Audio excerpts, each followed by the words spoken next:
What's up, guys? Welcome to the March 2022 YouTube live show. How's everybody doing? How's everyone doing? Hopefully good. I am just now starting to get over a cold that I picked up. I think I got it right when I got back from AquaShella, Orlando. I didn't feel bad while I was there at all. It was a great time. But what was going on here was we were having a really big HVAC project going on.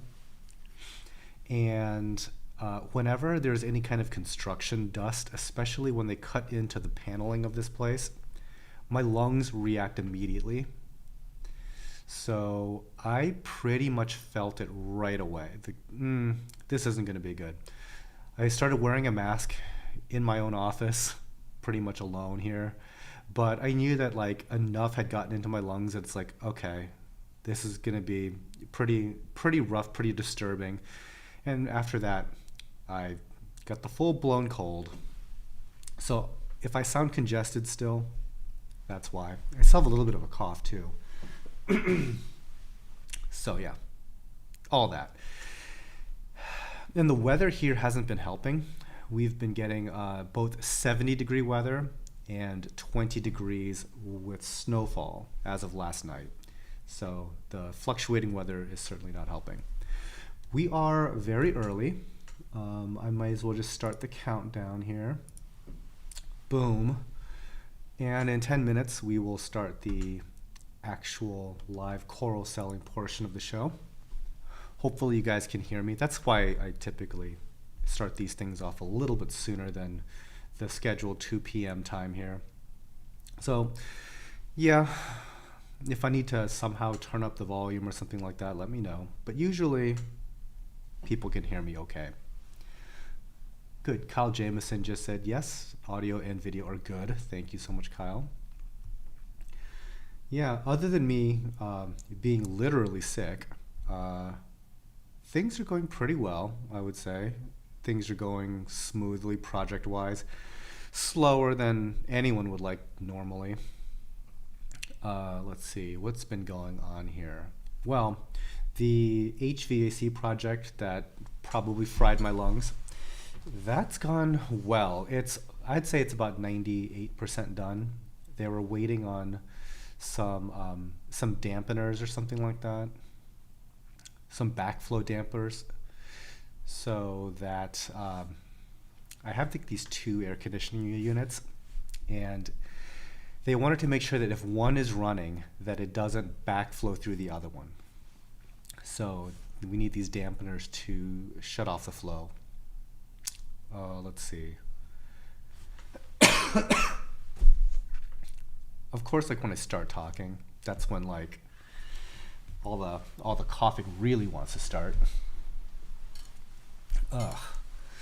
But no, like this area is more or less cleaned up now, and one of the big reasons why we went with this new HVAC project was to quiet the whole thing down, because it was easily in the summertime the loudest thing in this whole building.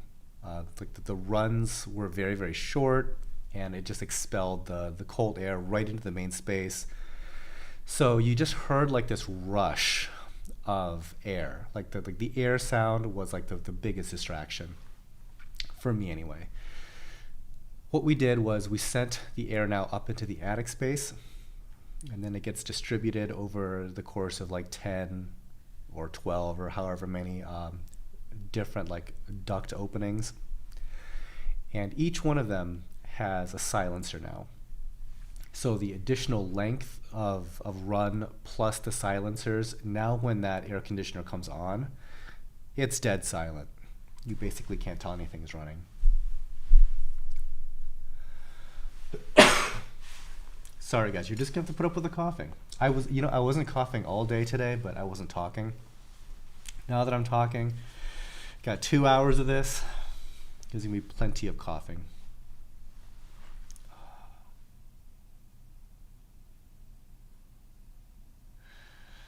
WrestleMania 3, Pontiac, Michigan, 90,000 plus. You know what's funny about that? I actually get that reference because I watched that. I watched WrestleMania 3 at the Pontiac Silverdome in the 80s. Like, I haven't been much of like a wrestling fan in the last recent memory, but growing up, I definitely liked like WWF, and then later in college, I was like a big WCW fan. Kind of crazy.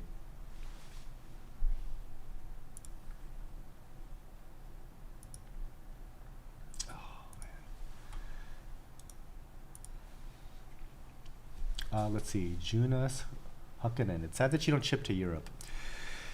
Yeah, international shipping is one of those things that can be very, very tricky, especially nowadays. But with the cost of everything, like the type of paperwork that's necessary, not a lot of people in the U.S. ship to Europe. It's there's some major logistical hurdles with that. Bert, Corona. It's not. I actually tested myself. I wasn't like super concerned. I mean, I kind of like knew the symptoms, but and I pretty much knew the minute that I got sick and why. I mean, obviously you would think that, well, I went to Florida to a conference, that'll do it. But no, it was definitely construction dusty. Like that, guaranteed. If you just took a little bit of smart panel, let's say the size of a credit card, and cut it in half in front of me, or pretty much anywhere in this building, my lungs will pick it up and start freaking out. It's like whatever is in smart panel instantly gets a reaction. Probably silicosis or something wonderful like that. But I did give myself one of the at-home self-tests. Tested negative. That was the first time I ever tried one of those. Pretty easy. Highly recommend. Macy's Daddy. Did you enjoy AquaShella? I did. AquaShella is a lot of fun. So now that I've been to probably 5 of them, I kind of know what to expect with an AquaShella. It's very spectacle focused. But my favorite thing about going to any trade show, AquaShella or Macna or Reefapalooza, any of them, is really just talking shop with the other industry folks. It's fun just to just go over like everyday business sort of things, and just to see how like they handle certain things, like, you know, how do you guys quarantine stuff? How do you guys deal with like a certain type of shipping? Things like that. Like that's the sort of thing that I'm always interested in. And also, sometimes we're able to take some short field trips to the different places. So this past trip, we went to Top Shelf Aquatics, and we went to Worldwide Corals very, very briefly at Worldwide. That's basically a pop-in just before dinner. They're closing in 10 minutes. We popped back out, and then went to go get our table. But it's nice to see other people's aquariums, and I think that's one of those things that I recommend pretty much anybody to do. Not necessarily with stores, but go see other people's aquariums. Like something similar to yours that you might be able to just glean some kind of insight if you see something different. For example, if you were struggling with a particular coral and you see it thriving in somebody else's tank, yeah, maybe it's time to, like, you know, pick their brain and see if there's something you can learn from that. Similarly, that's what we do when it comes to like other people's operation. I like to see if there's some crazy looking outlier, like, hey, what's going on here? Like, how are you getting this and such that much healthier looking, or something? Or how do you keep your water so clear? Something along those lines. It's always nice to see. Reefing with O. I love wrestling. I was devastated when I found out it was fake. I think that in my heart of hearts I knew it was fake, but I was just like kind of like so entertained by like the theatrics of it all. I mean, I grew up at a time when like wrestling had like peak Ric Flair and stuff like that. So I think that was like the golden age of wrestling. But I also was around when like Glow what was a thing, like the female wrestlers, and they'd cast spells and stuff. It's like, okay, even like 9-year-old me was like, probably not real.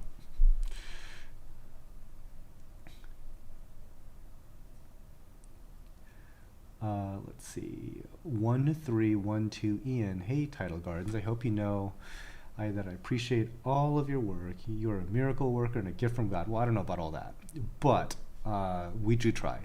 So thank you very much. I appreciate it. I appreciate you appreciating our hard work here. Donald, hello, Than. This is my first live show. Thanks for all the Tidal Gardens videos. Thank you for watching.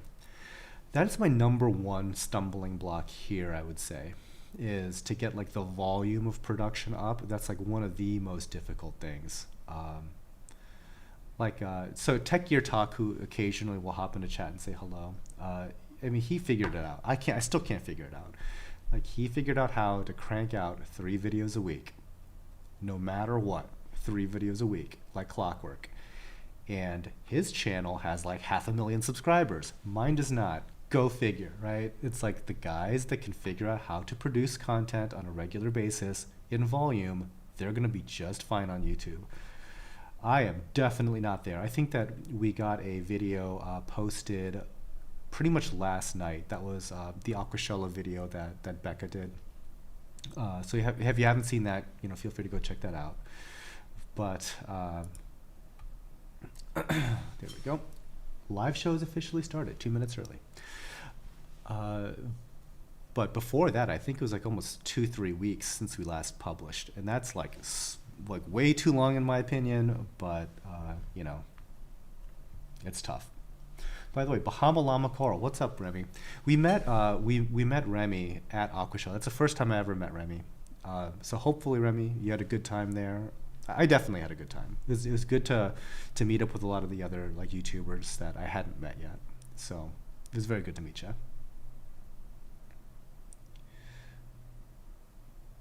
Let's see. Sammy31D. Than, do you do any wholesale to local fish stores in Ohio? Not really wholesale so much. So the thinking behind that is the difference between a smaller wholesale customer and a bigger retail customer. There's a lot of overlap. It's like I heard this joke about like the national parks. It's like these these bear-proof trash cans, and somebody was saying like the bears are still able to get into the trash cans even with like the smart locks and everything like that. Why don't you make smarter trash cans? And the Park Service basically said there's a big overlap between the smartest bears and the dumbest people. So if you make the trash cans harder to get into, like the people can't figure it out anymore, but the bears still can. So that's kind of like a weird analogy, but it kind of somewhat illustrates my thing. Is like there's a big overlap between like retail and wholesale, and we kind of have to choose sides, and so we choose the side of retail rather than wholesale. Now, having said that, we have before sold in very, very large volumes to like a distributor, because the volumes there can make sense because they're gonna like leave here with 10 boxes of corals, that sort of thing. Like that, we can work on something on that. But if it's just like something that like a tank maintenance company would want to be ordering on, it's like that's basically retail.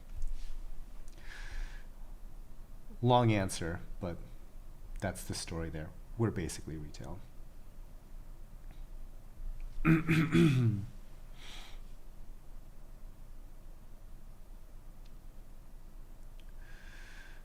Let's see. Squiggles, did you run into the folks from Aquarium Co-op? I think that they were there.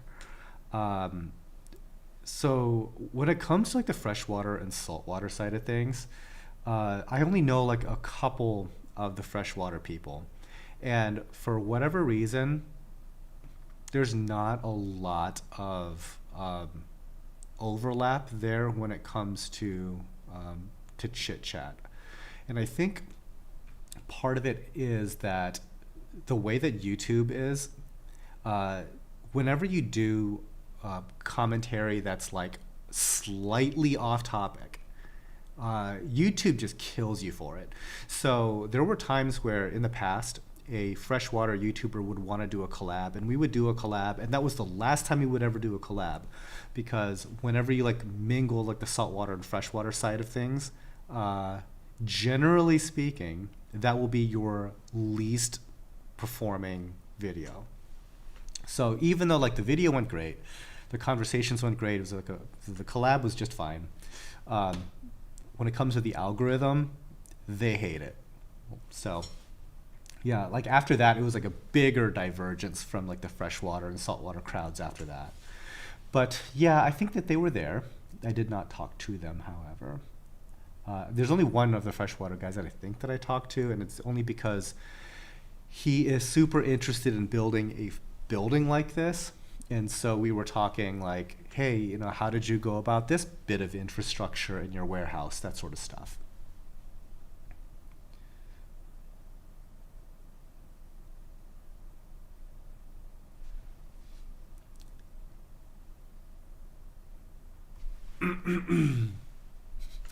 Sammy D, wrestling was our soap opera for us boys, and our parents allowed it because it wasn't UFC. My parents barely allowed it. My parents, like, I don't know, they didn't like me watching anything violent, which is like totally hilarious now. Because that clearly didn't stop my my appetite for violence. Yeah, Hillbilly Reefer, the Four Horsemen, exactly. All like 50 iterations of the Four Horsemen. You know what was funny is like what passed for a wrestler back then. It's like guys like Arn Anderson right now wouldn't ever be able to get a job as a wrestler. Like there's no way, right? So I harken back to like the golden age of wrestling, but it's like this with pretty much all athletics. Like the nostalgia is like clearly taking over because like none of these people would be considered remotely athletic enough to do this anymore.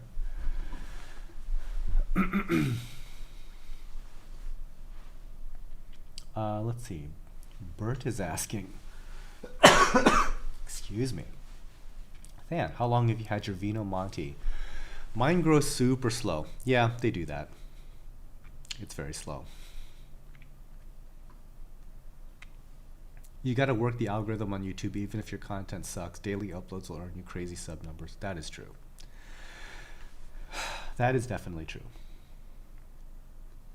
Sergey, can you remind me please how to purchase corals during the live show? Sure. Assuming you're in the US, big assumption, I know, you can go to tidalgardens.com/live. And you will see thumbnails and prices for all of these items, and you just check out like it's a regular item. Let's see, shipping is flat rate up to $250, at which point it is free.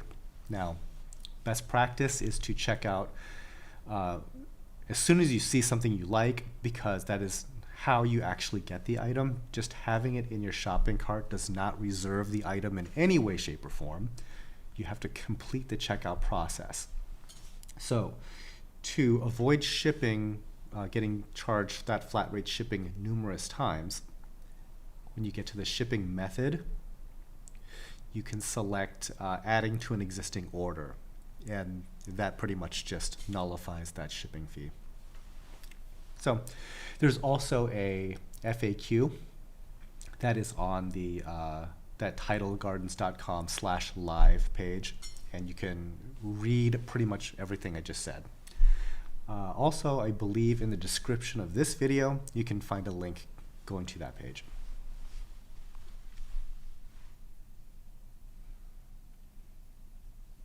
Flea Flu, best channel ever. Greetings from Germany. Thank you very much. So, later this year, I'm so on the fence about this. Super duper on the fence. But there's a big trade show going on in Germany called InterZoo. It happens once every other year. And I believe this year is in Nuremberg, Germany. And I'm really thinking about possibly going. The two things that are stopping me from going are the insane price of tickets to get to Nuremberg. Like from here, I think that the prices are between $1,700 to $2,000 plus dollars round trip.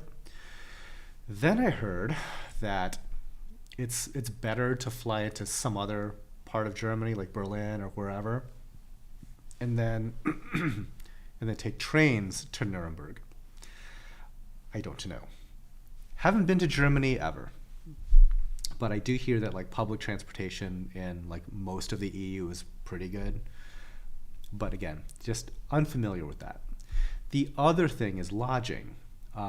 This is a multi-day conference, and pretty much I think all the hotels in Nuremberg are booked up. So somebody was saying to look into doing like Airbnbs and stuff like that. I'm like, geez, this is like a logistical hurdle to go to this trade show in Germany, as much as I would like to, because I mean, I would like to meet some of the German companies, probably meet some of the German reef aquarists, but boy, it's like it's not even the necessarily the cost. I mean, obviously a $2,000 plane ticket, not my most favorite thing in the world to spend money on, but the real thing is just like the hardcore logistics of just getting around in a country that I haven't been to before. But it's probably on rails considering some of the other places I've been to. But again, haven't done it before, and I don't speak German. And I bet like everybody that's been to Germany is like, you don't need to speak German to go to Germany. It's probably just fine. But that is still a plan that's kind of up in the air. Alex Suleweski, Than, what type of salt mix do you use? We use reef crystals. The real basic, no drama reef crystals. Mick Foley is the wrestling goat. Probably up there. I still think that Ric Flair is my favorite, my all-time favorite. It's hard to go wrong with the Nature Boy. Let's see, Sakudo. How do you keep your frag so clean? Snails, manually cleaning? Snails. It's not really possible. I mean, unless you had like just an army of workers. But the more you can have like your tanks take care of themselves, the better.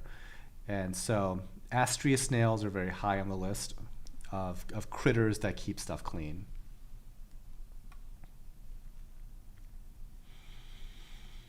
Yeah, we're in the process of trying to get more things like tangs and fox faces and copper bands. It's really difficult to like bring in healthy fish like that, but we're trying, because any time that we are successful with that, it goes a really long way towards keeping our tanks cleaner and cleaner.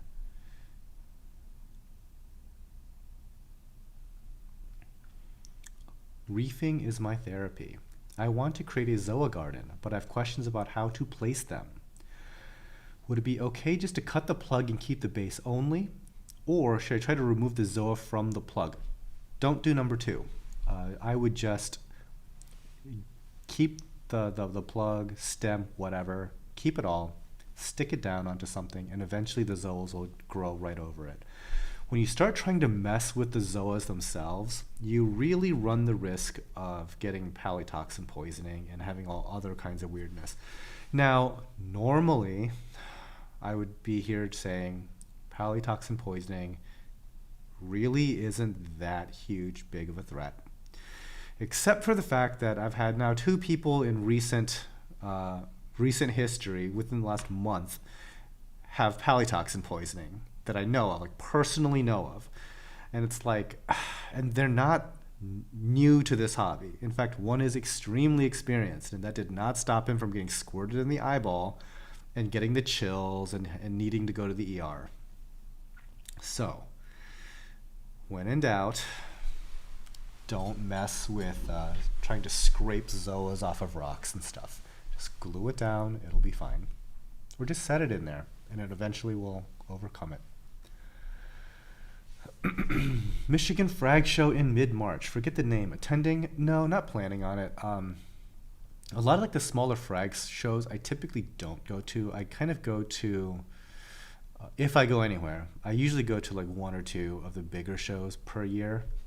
Um, now, like nothing is officially on my calendar, but I would like to go to Reefapalooza in New York. Um, I think I might be going to Macna in Milwaukee, and InterZoo is a big coin flip as to whether that's going to happen for me. I'm trying to think. There might be something else that I could possibly squeeze in, but well, yeah, it all kind of depends. Excuse me.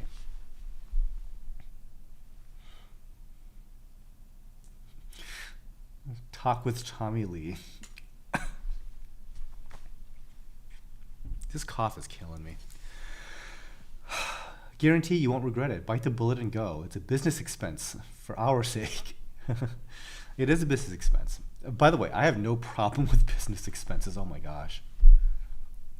We're very accustomed now to spending a lot of money.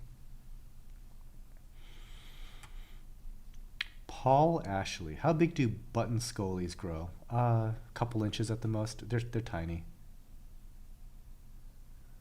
Swarf, hey Than, I've got some Leptastria about an inch away from an encrusting Monty. Leptastria is not doing well. Is it too close? I would have assumed problems until they were almost touching. It's possible. I mean, I've had the two grow pretty close together, but 1 inch away is really close. Quip, do you still keep tunicates? The only tunicates we have are these purple and gray ones, which are kind of cool, but all the bright colored ones, no.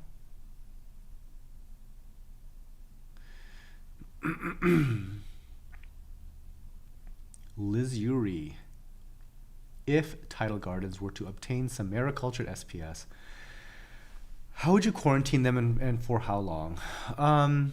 When it comes to quarantining SPS, we go through like a really long time, like 2 months plus sometimes. Really comes down to like your dipping regimen. We found some really effective dips that are highly effective at dealing with like the acro eating flatworms. And so we want to definitely get through like a couple of cycles of dipping for that, because that is like the one of the biggest pests we're trying to eliminate from the farm altogether. Very persistent, especially if you're bringing in more SPS like that. But the other thing is we would also want to treat with something like Interceptor, just to knock out any kind of crustacean like bugs that are on there, things like that. But yeah, it takes a while. Those are like the two pests that we're really trying to avoid. Yeah, Prestige Reef in the UK just got sick from palytoxin. Yeah, I mean, the telltale sign of palytoxin is like the chills at night. That's like a very specific thing. Yeah, one of our guys here got the chills once. He like wasn't thinking, and he ran some pallies through a bandsaw. That was not the smartest move.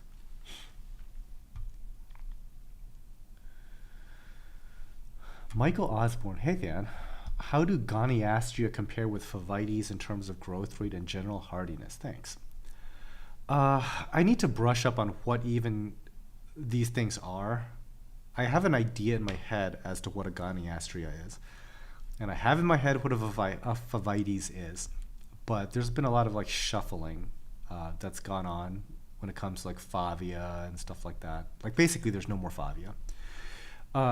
But I would say that what like the mental image that's popping into my head is that Goniastria are going to be a larger polyp, and they're going to grow quite a bit more slowly than Favites. Favites are like a smaller polyp, fast encrusting brain, I guess. Let's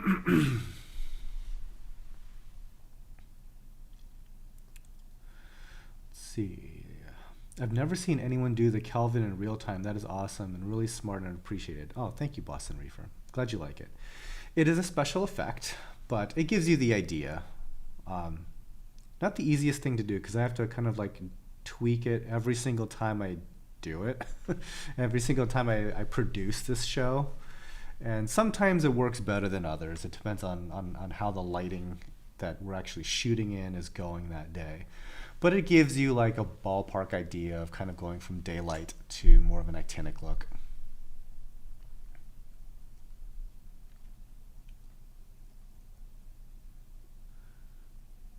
Okay, Ocean's Peace. Is it just my local stores, or have Goniopora seen a drastic increase in price over the last few months? Yes, they are a hot coral. Will this continue to get higher and higher, would you say? It might. It depends on just the pieces and the demand. I mean, like Goniopora right now are occupying a space that before might have been what like Euphilia would have been seeing. Eventually, they'll come back down, and something else will hit the stratosphere. That's assuming that nothing really big changes when it comes to import. There is a lot of speculation from people that know that import could be drying up big time. And if import dries up big time, you have not smelled the slightest whiff of what high prices for coral might be. Yeah. The overwhelming vast majority of corals in this hobby, despite my efforts, despite a lot of other people's efforts, is coming wild from the ocean. 90+%, like 99+% perhaps. So if there is like a major constriction on the supply of wild caught corals, you're going to see some absolute insanity on the stuff that's not readily propagated. I can imagine pretty much all the large polyp stony corals just like shooting to the moon in terms of like what the asking prices are going to be. And not just like the really big, expensive acanthophylias. It's going to be like candy canes are going to be shockingly expensive. Goniopora, to your question. Yeah, that's going to be pricey. Even though they can be propagated, it's going to be pricey.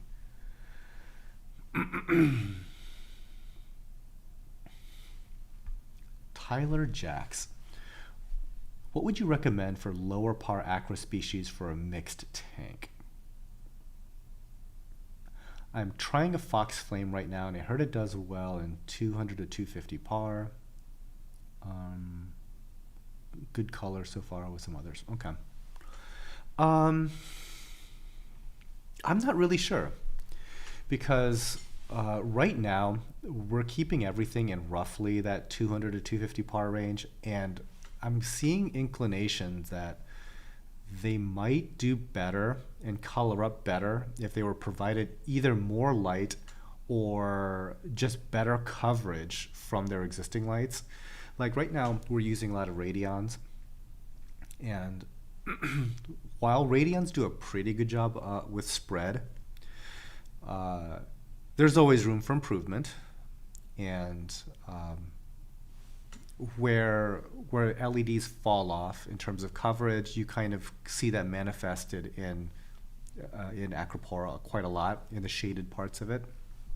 So sometimes it's not just about the intensity of the light that would do Acropora well. It's the coverage that they're receiving. So, adding in some strips, adding in some T5s, something to like even out that coverage. Sometimes that could do a whole lot of benefit outside of just straight adding par.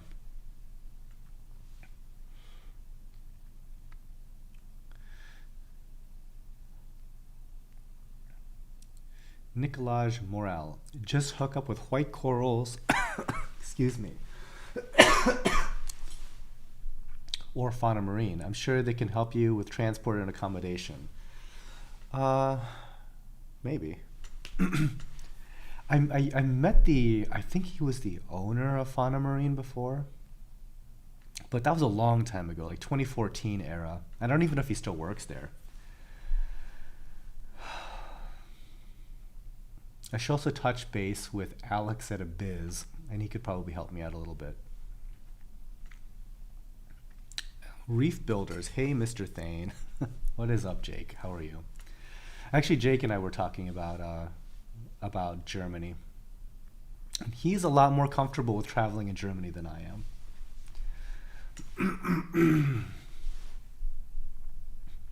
Have you tested your PAR over your home wrecker? Yes, I just don't remember what we came up with. It could be something in the ballpark of 250 to 300, I would guess. Home wrecker is definitely one of the ones that really did better when we had more light. Excuse me.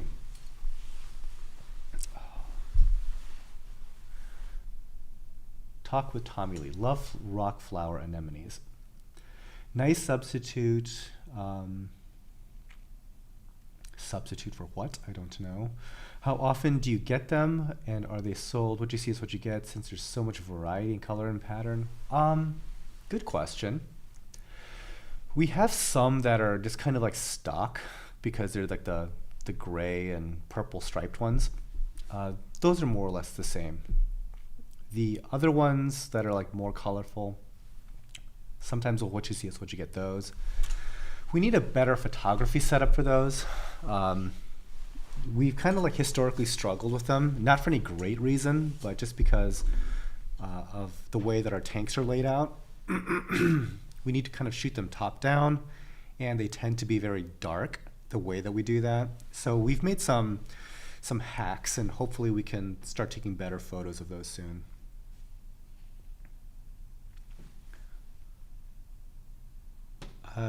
Chad Wagner, with all the hype over increased pH, do you feel it is worth it to try and keep stable 8.3 throughout the day, or run elevated pH in the 8.4 to 8.6 range? We haven't really looked into it a whole lot ourselves, only because we really don't struggle with low pH of any kind. We're pretty much 8 point something all the time here. We have so much air exchange. I've heard that elevated pH does help, but as far as like personal experience, can't really say. And we wouldn't have a great way to track it. So unfortunately, I can't be too much help there. But anecdotally from others, it seems that elevated pH tends to help with growth rate.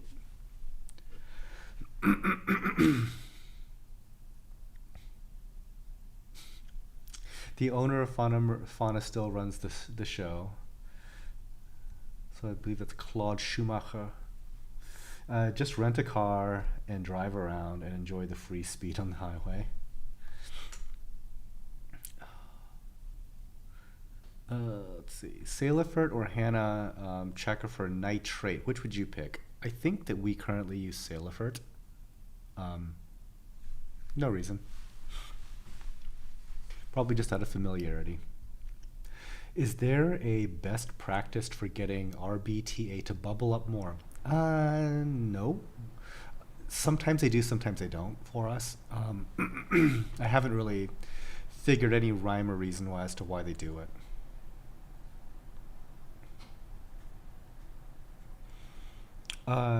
Let's see. DYI Bro L. What is your secret to getting your zoas to grow?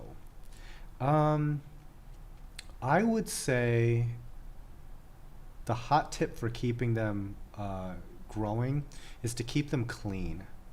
So I think what tends to happen is that they are magnets for accumulating detritus.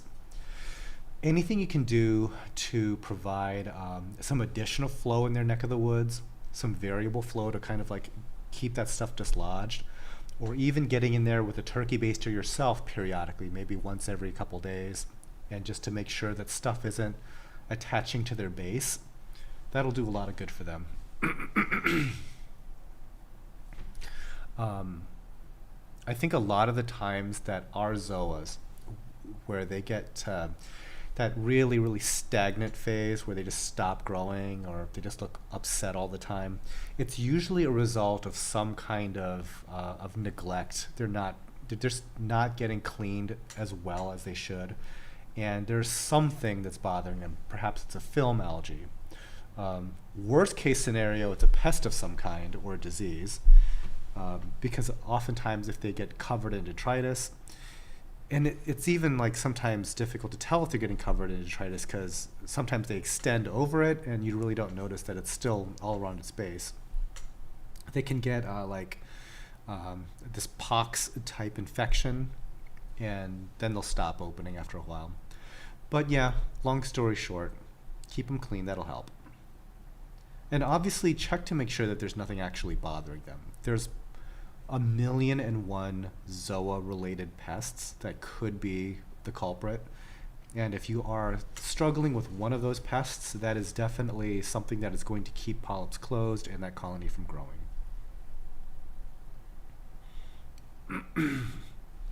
Innocent Wild. Can you have a successful reef tank without snails? Sure. Snails just make it easier.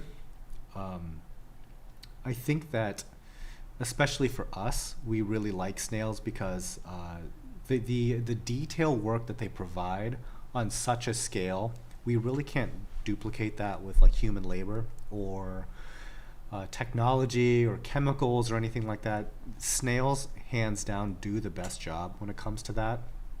So, sure, it's entirely possible to have a home aquarium with no snails. In larger systems, they really earn their keep.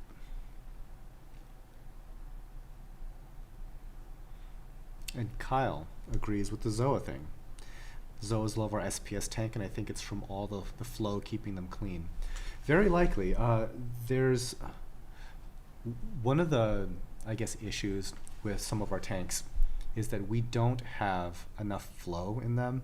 We tried to design systems with what I thought was adequate flow, and then when you add another power head to the system, things got better. Go figure. One of the things that we started to like to do is to get 2 programmable power heads. Fill in the blank as to what your favorite programmable power head is, whether it's a Seche, whether it's an Ecotech, whether it's AI, whatever. MaxSpec Gyre. But we have them on either end of the tank and pointed at one another. And we set it so that one would ramp up, let's say, from 25 to 75, and the other one would be in the inverse. So it'll be 75 to 25, right? So it'll flip-flop. And so as one progresses from weak to strong, the other one goes from strong to weak. And what that's kind of done in our tanks is it's kind of made this like swirl of activity of water that kind of goes back and forth across the tank every time period, cycle, whatever that might be.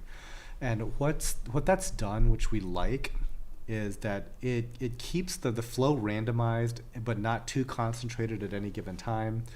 And it also keeps a lot of the detritus in suspension, which for farming setups is really, really nice. We don't have that set up yet in all of our systems, but that is one of the little techniques that I've started to really appreciate.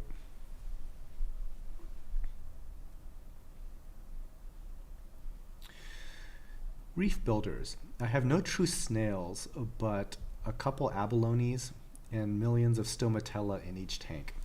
Stomatella are really cool in that they breed like crazy. I don't know how good of a job they actually do cleaning though. Because in some tanks we have a ton of them and we still have all the nuisance stuff like normal. I've never owned an abalone, but I have heard really good things about how good they are at cleaning.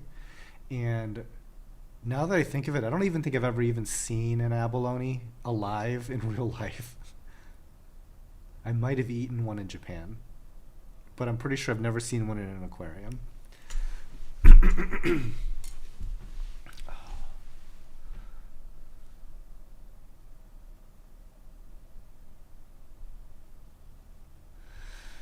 Recognize all my corals in my nano close up at the same time during the day. Do you think it's pH, or maybe a coral being stressed, maybe needs more room so it's releasing invisible mucus?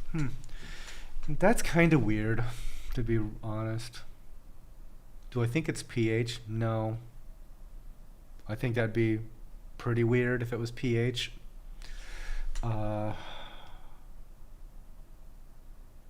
I mean, I'm going to ask the obvious question, but do you think it's just feeding? Like, does it close up when you feed at the same time each day or something like that?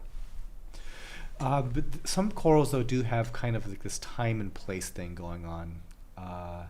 For instance, some of our LPS, like towards the end of the day, right around like 4:30 or so, they all close up pretty much just like clockwork. Not really sure if that is a similar experience to what you're having. Paul Ashley. How close would you place hammers and torches? Will their sweepers affect each other, being both from the Euphyllia family? So I guess a couple things. Euphyllia is only torches now. So hammers and torches, well, I guess they might be in the same family still, but they're not in the same genus. We actually have a quote-unquote Euphyllia tank, back when they were all Euphyllia, and hammers and torches absolutely fight. In fact, we have this very large, giant head of, like multi-headed thing of like neon green hammers, and right next to it we have like some kind of, fancy Dragon Soul, New York Nick type torch. And sure enough, like one day we're just like looking at just all these like sweeper tentacles like stuck into the hammer. I was like, well, probably should separate those guys. I haven't noticed that similar kind of aggression between the hammers and frog spawn that we have, because we do have those in fairly close proximity. But the torches, we've kind of made more of a concerted effort to give those guys some separation from the rest of them. Adam Moore. I got 2 abalone from Unique Corals. A bit expensive for a snail, but they do seem to eat a lot. You only see them at night. Cool. I've also heard of people having success with sea hares. I hesitate to get a sea hare on purpose. I think that we technically might even have one, and we put it into some 300-gallon tub and forgot all about it. But I've seen sea hares in the wild, and they were the size of my cat. Like, they might have been every bit of 15 pounds. Like, they get gigantic. So I'm going to pass on sea hares for now.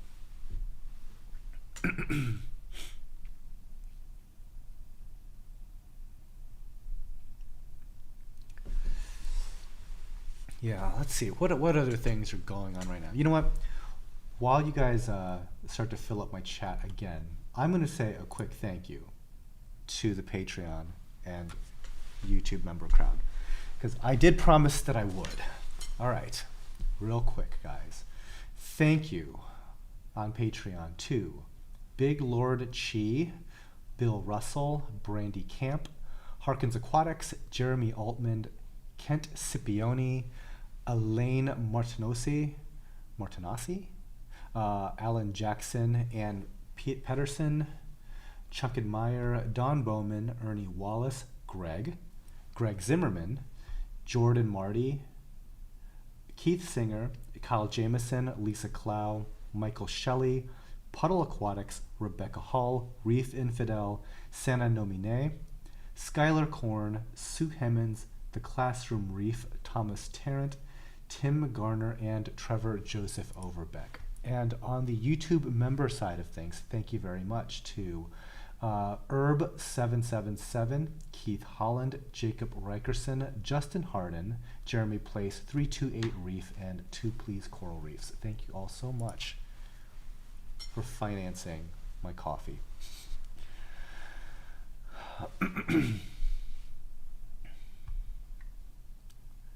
Let's see.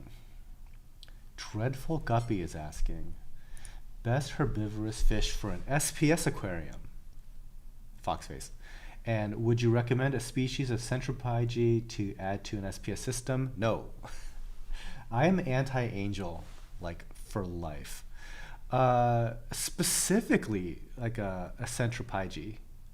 They tend to do like the most nibbling that I've ever seen when it comes to SPS.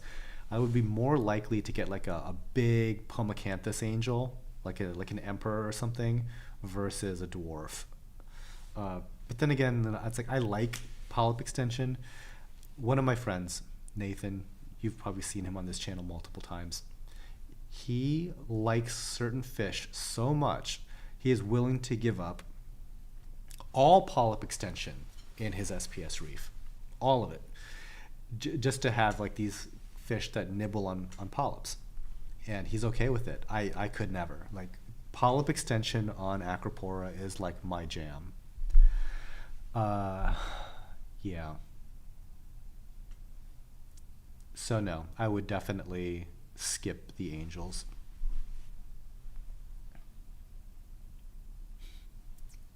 I would be more afraid of your cat than a sea hare.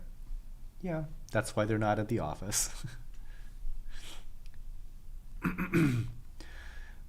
Hello, I am in New Zealand and moving from North to South Island. What do you recommend I do to keep my tank alive? It's an overnight ferry trip to our new home. Okay, so nobody ever likes my moving advice. But here's what I would do. I would set up a completely new aquarium in your new place and have it running there. So when you make your trip, you just are moving just the livestock and then dumping it into the new aquarium. Because having done this exercise before of catching all the animals, taking out all the rock, taking out all the sand if you have it, moving all that into a storage container, and then breaking down an aquarium, loading all of that up onto a day-long transport, arriving at your new place, setting it all back up, and putting in the animals, it is going to be a, what's the best way to describe this? Hobby ruining experience. It's going to be bad. So I realize that tanks are not free. The cost of a new aquarium is basically free compared to the amount of stress that would cause you. Not even the animals that are probably not going to make it, but you. It's going to go really poorly. And everybody around you is going to remember this day forever. And they're going to let you hear about it for 20 years. It's going to suck. So that is my advice on that. But as far as physically moving the animals, larger bodies of water for all of them is better. Some form of oxygenation and heat is also better. Also, congrats for living in New Zealand. I would like to come visit. One of my friends, she's another YouTuber. Her name is Queen of Reef. She's actually from New Zealand. And she usually goes back every year to visit family and friends there. And I'm like, the next time New Zealand opens up, from all the COVID restrictions, it's like, I am going to come with you, and I want to visit New Zealand. So there's that.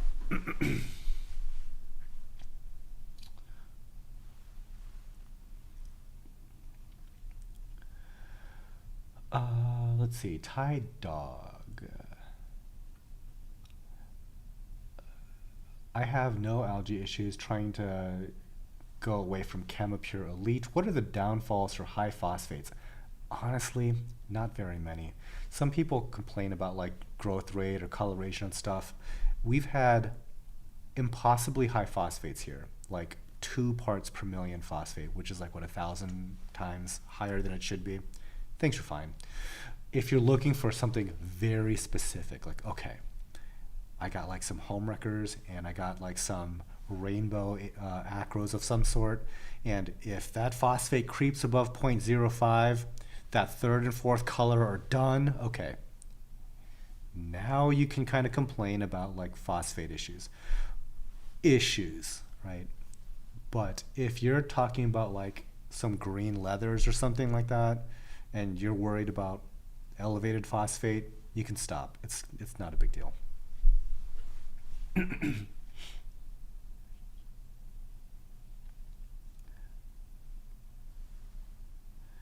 Mort, I got that Anacropora a few months ago and it is thriving. Big fan of the Anacroporas. Just wish they had more color morphs. Yeah, there's only like four that I'm aware of. One of which is tan, which no one really looks for.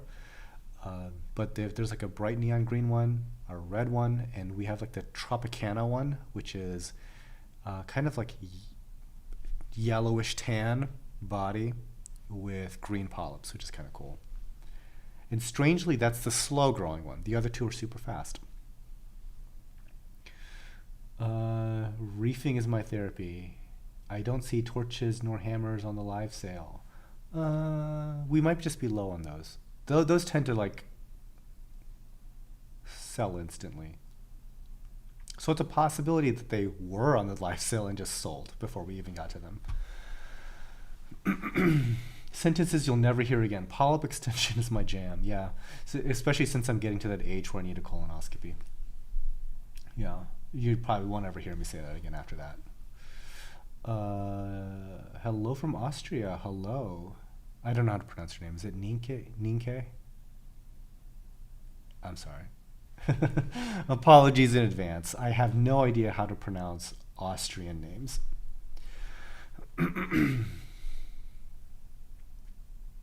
I think I've met like one person from Austria, and her name was like Gabriella.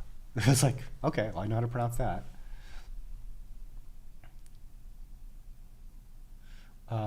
Let's see, Ocean's Place. Any best practices for healing bleached corals besides feeding? I've had two corals bleached, one that died, another that's healing right now, a chalice. No, you really just want to remove the stressor from the equation. Maybe just like ramp up your water changes, stuff like that, but it's going to be like some holistic type stuff. You just kind of have to hope that whatever was stressing it is dealt with and it can start on that path of recovery.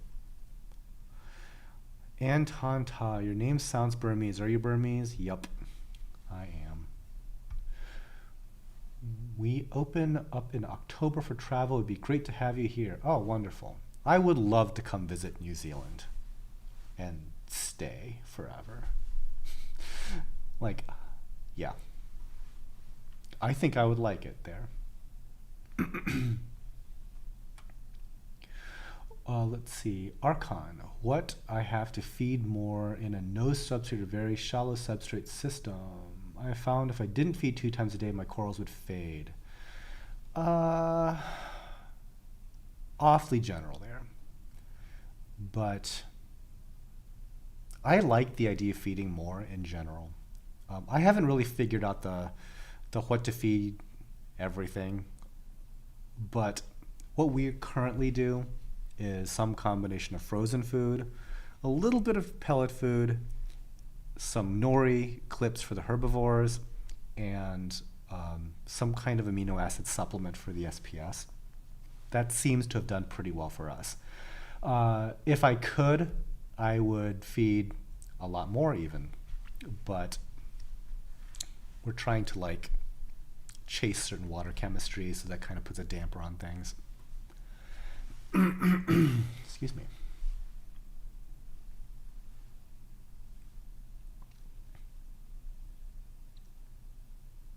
Heavy Metal Gorilla. This is a wonderful format for a coral auction. Thank you.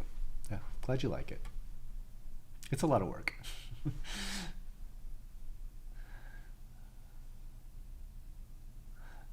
Poor man's reef. My buddy has a leather tank with phosphates over 3 parts per million and nitrates over 100 parts per million. All of them softies absolutely love it.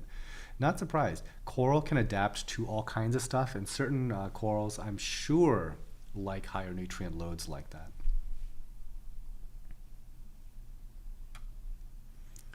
TFK, what do you think about the Barbonius anthias? I've never owned one personally. I know several people that have them.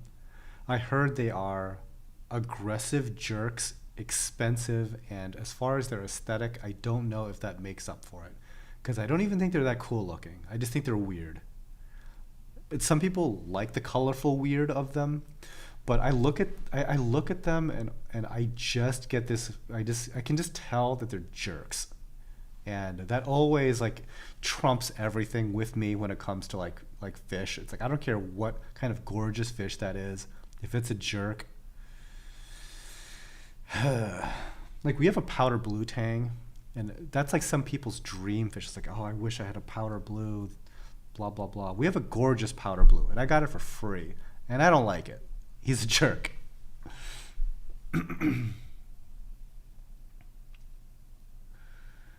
Let's see. I live in Denver, and I've seen an explosion of late for flower pot coral frags and LFS.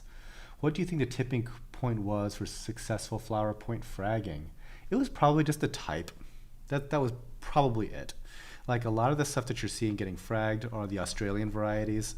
For the longest time, people were messing with the certain Indonesian species, and a lot of those just didn't do well. A lot of those probably still don't do very well.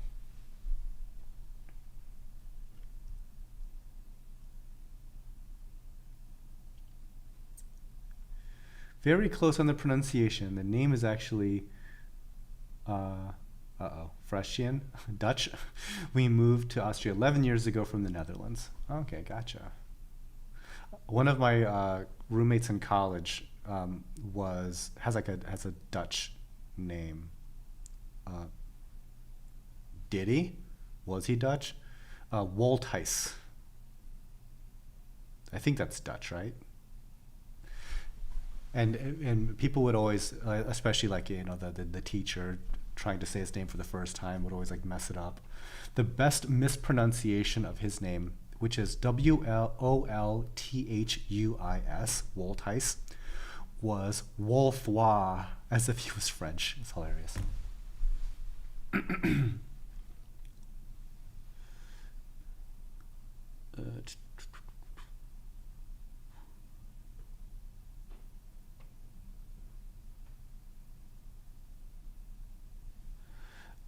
Third ward HTX. Is it hard to run a tank without a sump? Is it hard? No, not really. It's not my choice of thing to do just because I'm so used to sumps and they provide so much utility. And considering what a sump is, it's just an aquarium. It's at this point so easy to do. I see all practically no downsides to having a sump. Like if you have any ability to do it, put a sump in. They're really nice.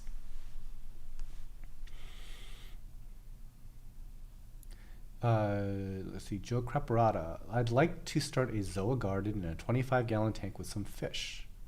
What is the best substrate for them? These days, you can do anything you like, really, when it comes to substrate. My favorite look for a tank, especially for like a lower flow thing, would probably just be some not like sugar fine sand, but maybe some like coarse sand, almost gravel. It looks nice. It stays. It'll stay nice and clean in a 25-gallon tank. You can just go get in there every other day, give it a little, not like a huge stir, but I get like a salad fork, like a serving fork, and just kind of do like a little Japanese garden swirl or something like that. It stays nice and white and clean.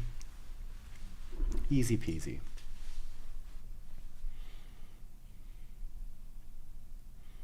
Let's see, Marco Novakovic.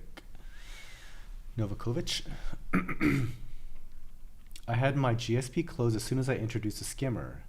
It stayed closed for almost a week until I removed the skimmer. Should I have left the skimmer? Tough to say. I mean, sometimes, like we were talking about with some corals, they do appreciate a little bit more nutrient in the water. That could have caused it. I don't know if there's like some kind of manufacturing grease or something that's on some new equipment. Sometimes that can bother corals and stuff. It's kind of tough to say. But my gut when it comes to that sort of thing is if you're getting good results, keep doing that. How come you don't see coral mariculture farms in Australia? Aren't there some? I don't know. I've never been to Australia. But I know that there is some farming activity happening in Australia, but it might be land-based. Tommy, let's see. Any advice for non-photosynthetic reefers? Yeah, I would. So this is like purely theoretical because I have not personally done a non-photosynthetic tank that I really like to my standards. The goal for a non-photosynthetic tank is to be able to feed a lot of the day, and then keep the water clean enough that all that stuff doesn't spoil. So whatever it takes to heavily filter and heavily feed is probably the goal. If you're trying to keep stuff like some of the like the LPS things like dendrophilia,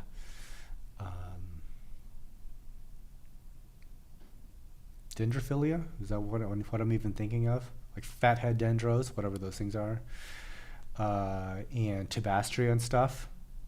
Like I would feed those things 10 times a day if I could. That sort of stuff. Greg Roberts, my polyp closes up during lighting and opens up at night. That is normal. What is sometimes abnormal is for them to open up during the day. They eventually do learn if you feed them during the day, but no, opening up at night and not during the day is normal.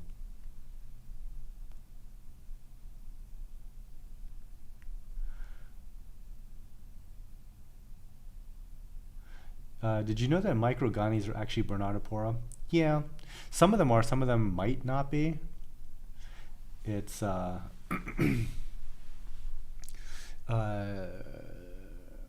had heard somewhere that like some microgonis might actually be small polyped gonis.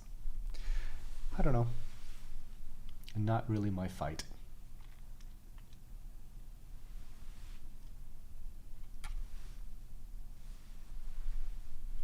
Let's see, TJ Preble. My female clownfish killed the male after living together for years and bred many times. Not surprising. We have a couple of breeding clownfish downstairs right now, and they bite. I don't like them at all.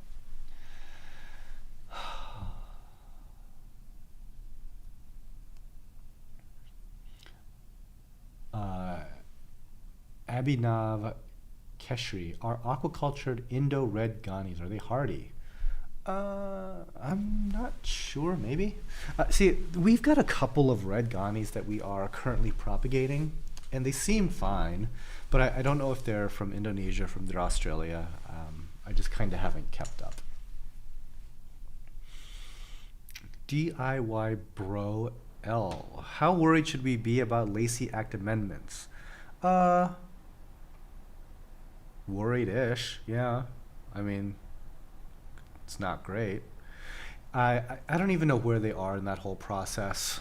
So at AquaShella, there was a lawyer from the Pet Industry Joint Advisory Council, or PJAC for short, and he gave a 30-minute talk all about these different things.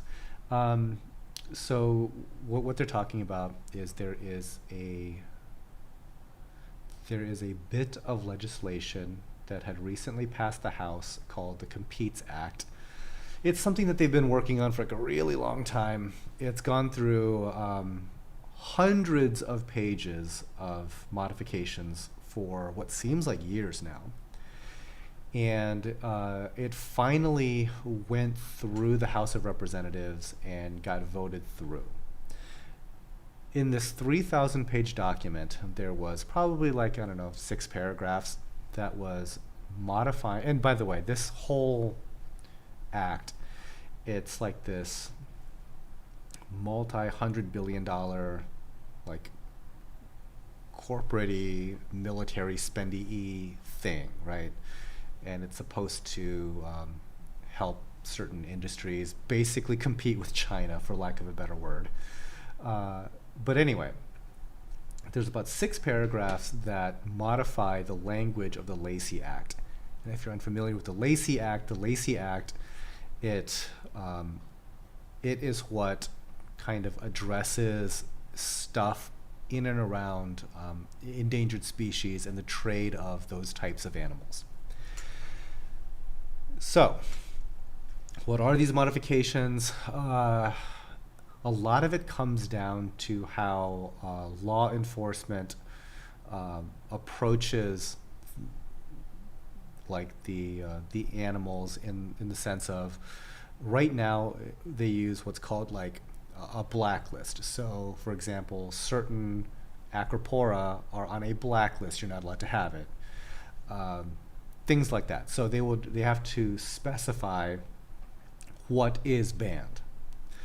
So the Lacey Act amendments, in part, would change that to a white list. So everything is by default banned unless it is whitelisted to say it is okay. So, for example, this Platygyra would have to be on the list as Platygyra, whatever species name, would have to be a thing. If there was just like some clerical error and this coral here, this clove polyp, Clavularia, was left off, the current law is if it's left off, it is legal. If it goes to a whitelist format, the default is it is illegal to have this coral. So clearly, don't love that, right? And there are some provisions about like you can't move it across state lines and stuff like that if it's not whitelisted. You guys should really read it yourselves. I'm probably giving like not the best explanation of it. But there's some interstate commerce clauses in there, all kinds of fun stuff. So is it bad for me? Yeah, probably. So civics lesson, y'all. Once a bill passes the House, it goes to then get voted on by the Senate.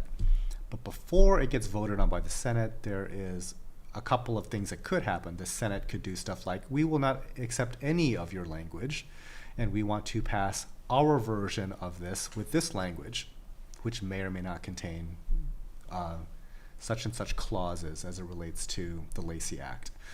Or they could go through some reconciliation process where they reconcile the two documents. Go figure, English sometimes works.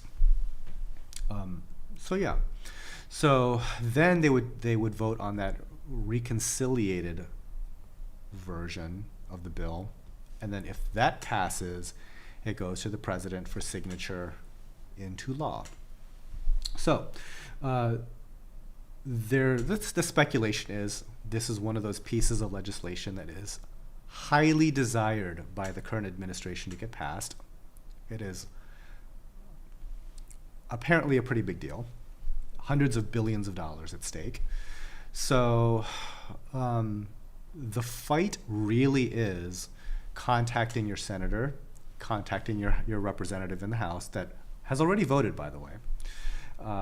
And the hope is to say, hey, by the way, guys, there's like this language in this bill that might put 1 million people out of work, and I don't think that you guys intended to do that, so why don't you just kind of like remove that language and we'll be good. Is that cool?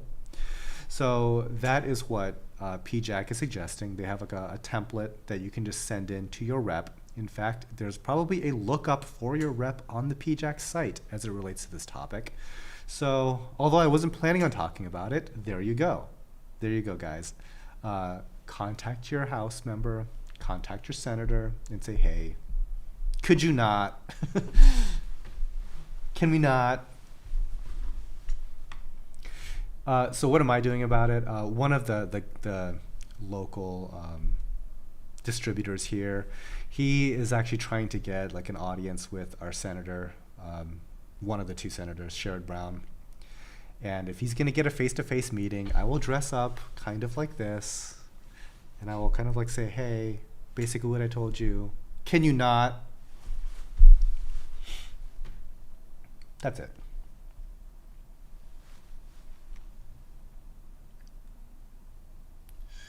Okay. Jordan M. Sorry for that little... No, I'm not sorry for that little aside. That was actually a pretty good aside. Now that I think of it, I think I did a pretty good job explaining all that. ad-libbing. Whenever I bring frags to my LFS, they ask, how much do you want for them? I never know what to say. I don't really follow any average prices. Any general frag haggling advice? Funny you mentioned that, Jordan. That is exactly what I do. Because, so this is like some negotiation thing. Like, I actually, it's, get what you want for it, you know? Because, I mean, I know what businessy number might work in my head, but you know what I'm not going to ever do is bid against myself ever on a deal like that. It's like, no, no, no, no. You go ahead and ask what you want, and I'll tell you yes or no. It's so simple. And oftentimes it is a no. And they will follow up with, okay, well, what do I need to get down for you to say yes? I'm like, just no. I never really wanted it that bad to begin with. So if it wasn't, how best to say this without being profane? Now that I'm more established in business, it is highly liberating to be in a place where if the answer is not F yes, the answer is just no. And that is a wonderful place to be. And I am going to use that to the hardest maximum I can. So if people ask me for something, unless in the back of my head it's like, this is the easiest yes ever, it's going to be a no. I say no a lot.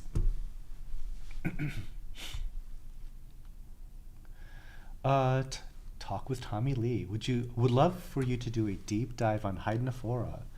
There's not a lot of info out there, an interesting and very aggressive coral with beautiful coloration. It is on my list of corals to do. My only problem with hydnos is I don't have very many of them here to shoot. So it's going to be a very, very boring video to look at. I've got plenty that I could say about Hydnophora. It's just literally I don't have a ton to share with you visually. I have maybe 2 1-inch frags. Yeah, have fun staring at that for 20 minutes.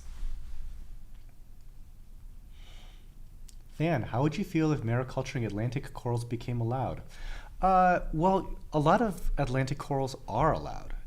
There are a lot of things like sea fans, soft corals, zoanthids, mushrooms, things like that. It's just the stony corals are what's actually banned from the Atlantic. And having gone diving in the Atlantic plenty of times, honestly, I don't think I'm missing anything. Like there's like an acropora that people really like. I think it's Acropora palmata, which is an Atlantic species, and it's like a staghorn, I believe, or an elkhorn. It's brown. I don't care. I don't know. There might be some cool stuff there. I don't care. Let's see.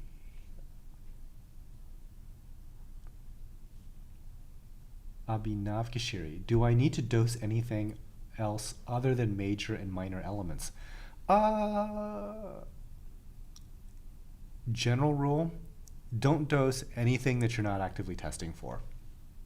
And you will know if you need to be dosing something if you are way out of spec on something.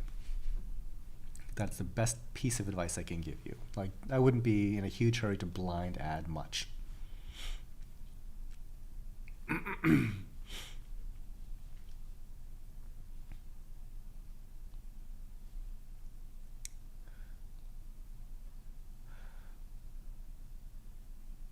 Let's see, the dopamine kata. Why does everyone leave out that part when talking about this? I'm way off on the context of that. Let's see. Gabriel Suarez. Trading for other frags if you're interested works for me too. If this is going back to the going to an LFS and trying to sell stuff, trades always work. Like that's a great way to approach it too. Like sometimes like a dollar value doesn't always work out, but it's like, hey, can we trade for such and such and such and such? It's like, sure.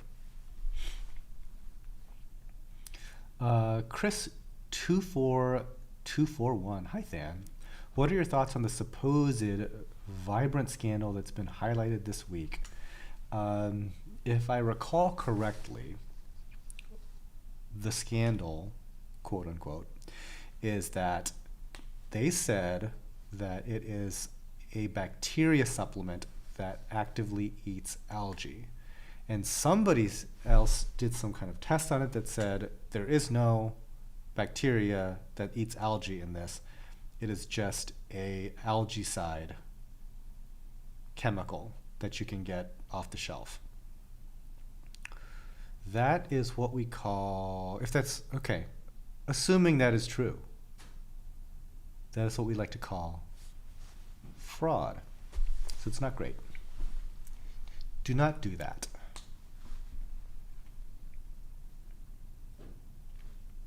What are great algae eaters in Anana Reef, especially in rockwork?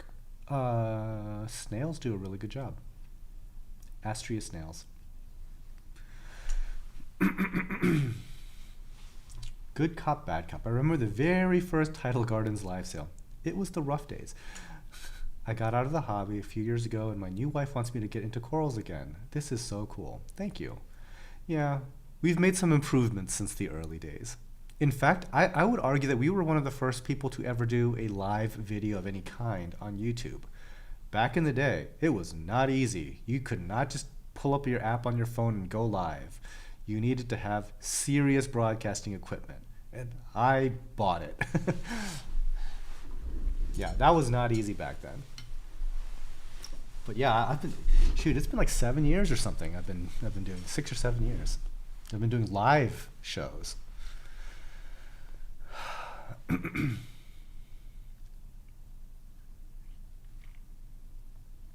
man. Adam asks, do you worry about pH? I don't. But I am pretty atypical in that, like, we have such good air exchange, and it's not like we're locked away in a basement. So that level of air exchange, you end up with pretty good pH. So no, I don't worry about it too much. There are steps you could take to battle pH issues like low dipping pH and stuff like that. Off the top of my head, increase air exchange, number one thing. Number two thing would be learn how to use kalkwasser. It is very, very, very effective. There are other techniques that might be less effective that you could try, like running your air intake for your protein skimmer outside. Some problems with that. There's CO2 scrubbers that you can put in line with your air intake on a protein skimmer. That could also work. Things like that. Calc is the easiest. Arthur Mayo, I have one aptasia. Congratulations. Should I treat it? If so, what should I do? I've been thinking about getting a filefish. I've never had a filefish. They might get nibbly on other corals, I've heard. If it's one aptasia, you can try to manually kill it with one of those injectable pastes of some sort. Chances are if you have one aptasia, you have plenty others. Aptasia are one of the most persistent pest critters that you can get. Voltang, how are your Bergia nudibranchs doing? Good and not so good. So, where it works out is when we put them into a tank, and let's say there's like 100 plus aptasia in that tank. One day, I'll notice that all the aptasia are gone, and the nudibranchs are in and around all the rocks at that point. And we then, try to collect them all and then spread them out into other tanks that may or may not have aptasia. What will eventually happen is all the ones that we weren't able to find and catch, because they are nocturnal, they will probably starve from not having any aptasia. Fast forward 3 months, the aptasia will probably come back. And at that point, you may or may not have any more nudibranchs to put back into that tank. But to get that initial eradication, amazing. So, yeah, do they work? Yes. Is it a permanent solution? There might not be one, period. What works really well for us is copper bands, but they're very hard to get. I need to sneeze. Also bad, we like to keep wrasses. And the initial reason why we like to keep wrasses is they supposedly control Montipora eating nudibranchs. Well, I don't know how well they even do that job, but for sure, they like to eat the Bergia nudibranchs that eat Aptasia, especially my leopard wrasses. So, in the tanks that we have wrasses, this is not a good solution for Aptasia, unfortunately.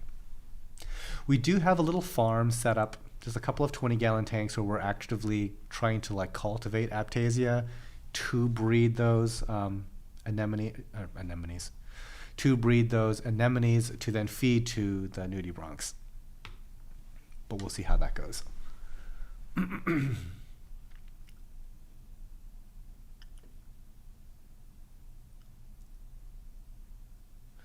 Let's see. You can propagate some species of Fungiidae by killing them. They'll grow babies in the dead skeleton. Than, have you tried this? Not on purpose. I've done that by accidentally killing one and having it grow back and doing that. Yes, that does work in small circumstances. A lot of times they'll just end up just killing one. It all depends on which type you get. And honestly, there's so many types that I kind of get lost in the sauce on that. When it comes to those plate corals, though, I really like Dioceras plates. That's kind of like my recent collecting buzz.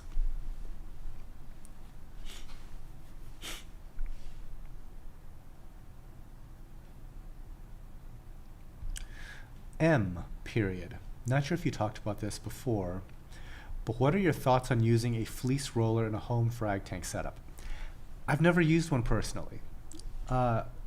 It seems that people like them a lot. Generally, we haven't been able to play with one here because pretty much all of our tanks are part of massive systems that are not sized properly for the current offering of filter floss rollers. The smallest systems that we really have here are about 1,000 gallons. The biggest are about 2,500 gallons. Yes, it doesn't really jive well for that application. We do have a couple of smaller tanks, but we just haven't messed with the filter sock roller thing for that. Filter sock roller, the filter floss roller. I'm sure there are some folks that can chime in and give you a much better testimonial to their effectiveness than me.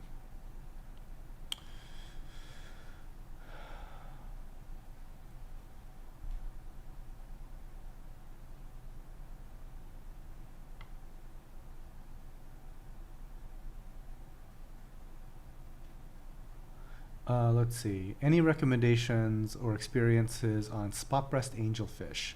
I currently have a female in quarantine in a 20-gallon with spillover LPS coral, and it has eaten a number of them. I don't mess with angelfish.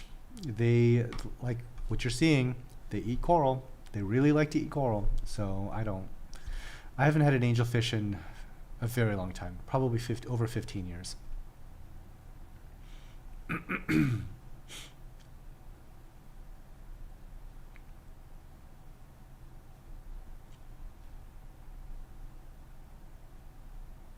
Adam, funny thing, I'm mixing my first batch of calc right now. Do you recommend using it in an auto top off? I don't really use auto top offs, period. I would be more likely to just make it up separately and dose, like with an actual, motorized peristaltic or something, a specific amount to dial in what your evaporation is. That's how I would approach it.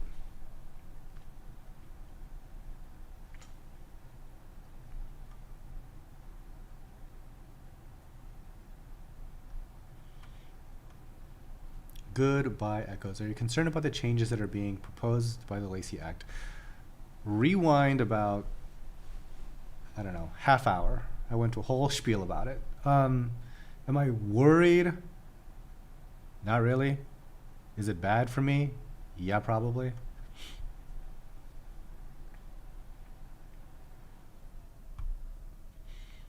Drink some tea. Yeah, some tea would probably be good.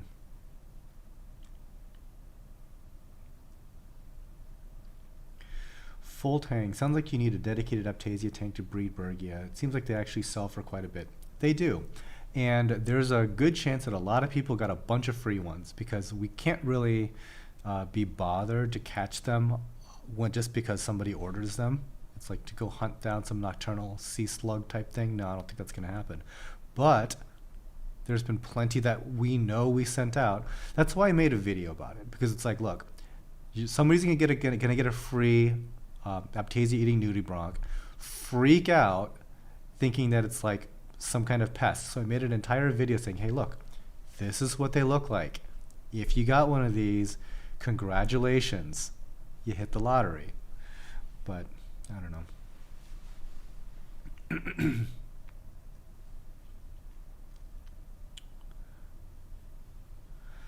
Let's see. Our Aquaforest component 123. Is it good for growing LPS and SPS? I don't use it, but one of my friends, Will, he uses Aquaforest and he seems to like it.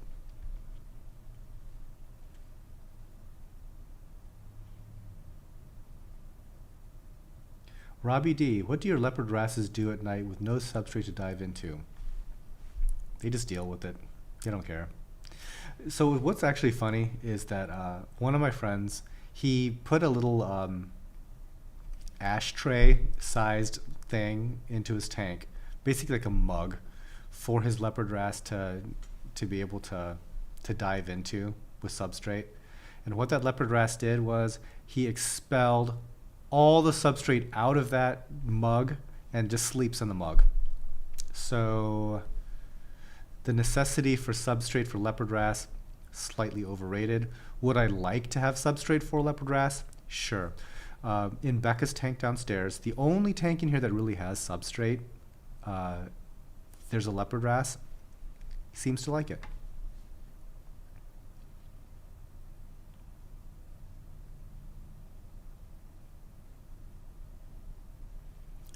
Problem prone. Fan. I did all fish QT measures while stocking my tank and recently have showed ick on a few fish. I decided to treat and install a Pentair UV instead of eradication. Am I screwing up? I don't know. I don't know. Fish are very frustrating that way. Like, we had we added a couple of Anthias into a 600-gallon tank, and those Anthias did go through quarantine, and then within a week, something is on the tangs now. I thought that it was ick, so I just put in a cleaner shrimp, and there's already UV running on that system. I put in a cleaner shrimp. The fish weren't scratching or anything, and they weren't really going to the cleaner shrimp. And then we're like, maybe it's flukes. We can't really tell. So we isolated that one aquarium. We put in Prazipro, and maybe it's helping. We're almost like a week into Prazi, and it's like the fish otherwise, but besides like a couple of white spots, they're like perfectly healthy, eating, fat, acting totally normal, not like scratching or anything. But yeah, it's just one of those things that just pops up sometimes, and it's always with these new fish additions. That's why I like hate dealing with fish.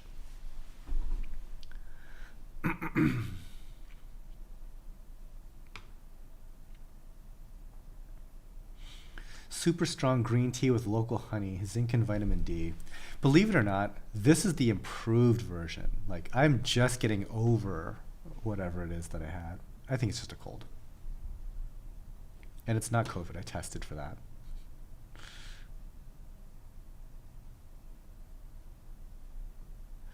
Any suggestion for massive growth in torch coral? Be patient, let it grow, and hope it doesn't die. Which you would think I would be joking about that. I'm really not. That's usually what happens with torch coral, is that they may grow additional heads, and then you might just get brown jelly and it all dies. That's like torch coral in a nutshell. To make them grow bigger, I don't know. Like, not dying is a pretty good goal when it comes to those. M period. Van, what salt mix do you guys use over at Tidal Gardens? We use reef crystals. Been thinking of switching over to Tropic Marine Pro Reef. They had a bad batch issue just recently. But the stuff from Germany is quite good, I hear. Right now, like, we don't have any appetite for an expensive salt. Like, Tropic Marine is very expensive. And we also need to have it always on demand when we need it. So reef crystals being like such a basic salt, it's always available. Shoot, I can order it on Amazon if I need it. But but when it comes to like premium salts, some people really like it, but yeah, tough to say. I haven't really messed around with it too much.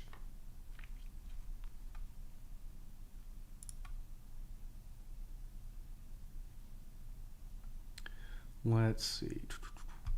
What mistakes that leads to growing algae in a reef tank? Usually algae is just a nutrient issue. Once you get that under control, things go pretty well.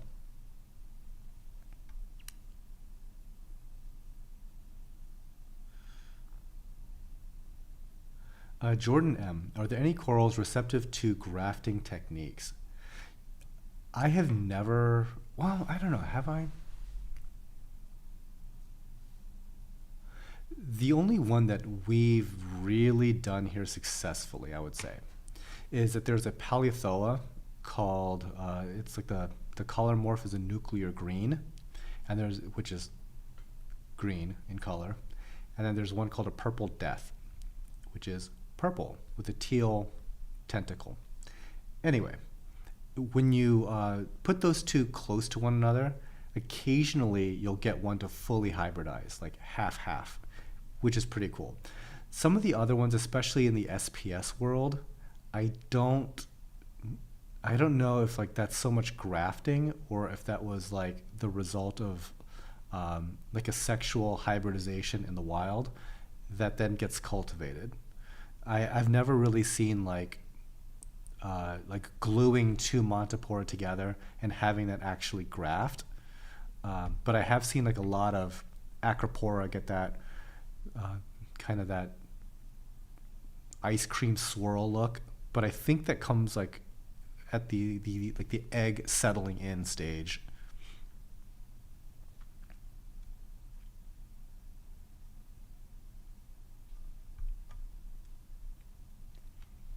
Aquatic and stuff. What is the dark, very short, fuzzy stuff on frag plugs? It doesn't seem to be a pest, but covering much of my rocks now.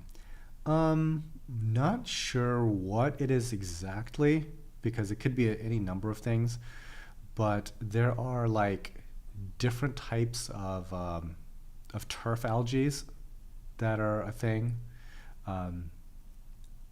We've seen like red turf, we've seen green turf. It could be a lot of things.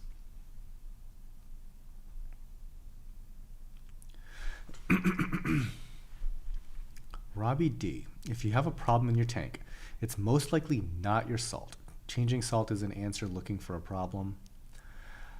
Sometimes it could be your salt. I think pretty much every manufacturer at some point has like a bad batch. So it literally could be your salt. At the same time, I'm like, if you're hunting for better performance, that might be always a grass is greener on the other side sort of situation. I just want something that is like hyper consistent, that is readily available. And it'd be nice if it wasn't the most expensive salt on the market. So that's how we ended up with reef crystals. Okay, you know what? I'm gonna grab a juice real quick. It's not tea, but the throat is like killing me. One sec.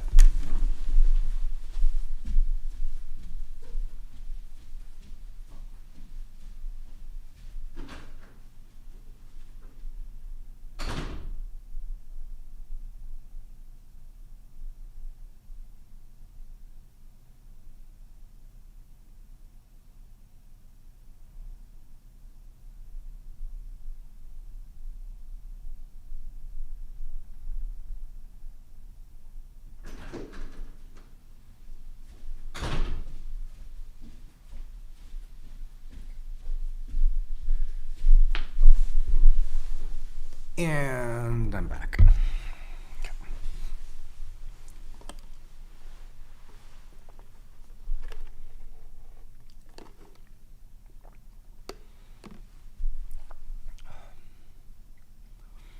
JM Music says, I recommend Fritz RPM Pro. Good price, consistent quick mix, and good parameters. Glad you're happy with it.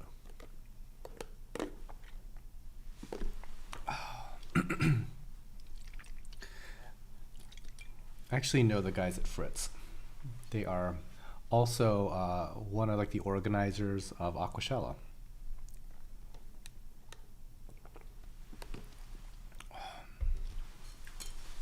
Okay. Stuart W. Do you own any casual clothes? I do. It's unlikely that you're going to see me very often in casual clothes. Certainly not on camera, but I do own them. So it's kind of funny because probably like the most exciting purchase I've made all year is a tractor. And the joke is that I mow my grass in a three-piece suit. But clearly, it's a joke. Because the thing about this tractor is it snows here, and I have to clear off like the driveway before the employees show up. It'd be nice if the people that work here can actually arrive. So when I get up in like 5 layers of like down coats and stuff like that. Get out there like 6 in the morning, and I'm clearing off snow off of my driveway. It's a hilariously good time, but I do not do that in a suit.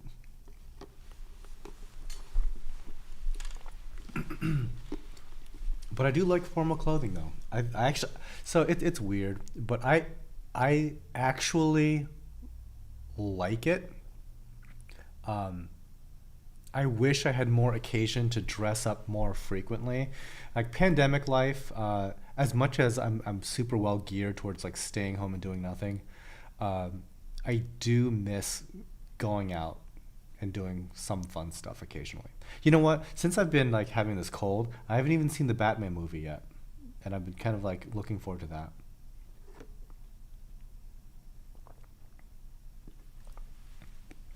Okay, Jason Lively.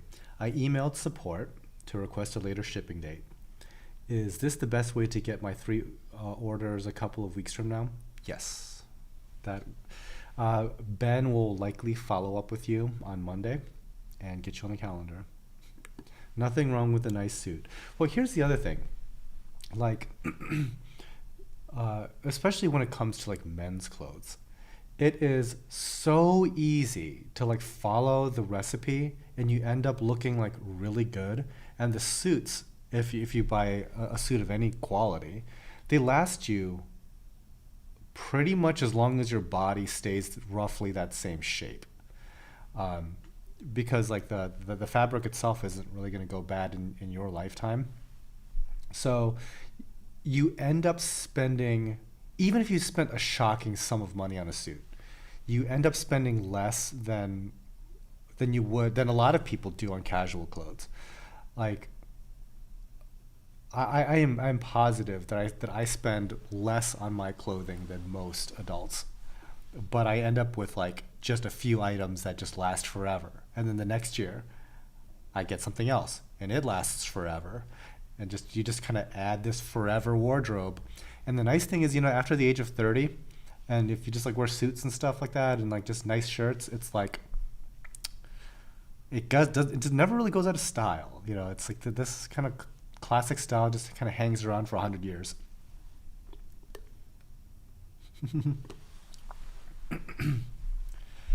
Yeah, let's see.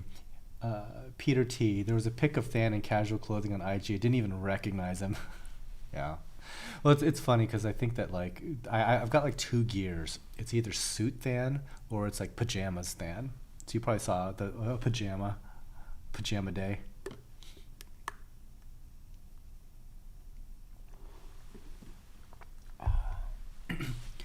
Peter T. Any new timepieces picked up? Nope. I'm still wearing. This is the Oris Artelier skeleton. David Waters, that's his answer there. It's an Oris. So I don't think Remy is still in chat, but Bahama Llama Corals is also a watch guy. So we talked about watches for just a little bit. And we talked watches with Queen of Reef, because Queen of Reef's. Okay, am I allowed to tell this story? Sure, I am. Why not? So Bahama Llama knows watches.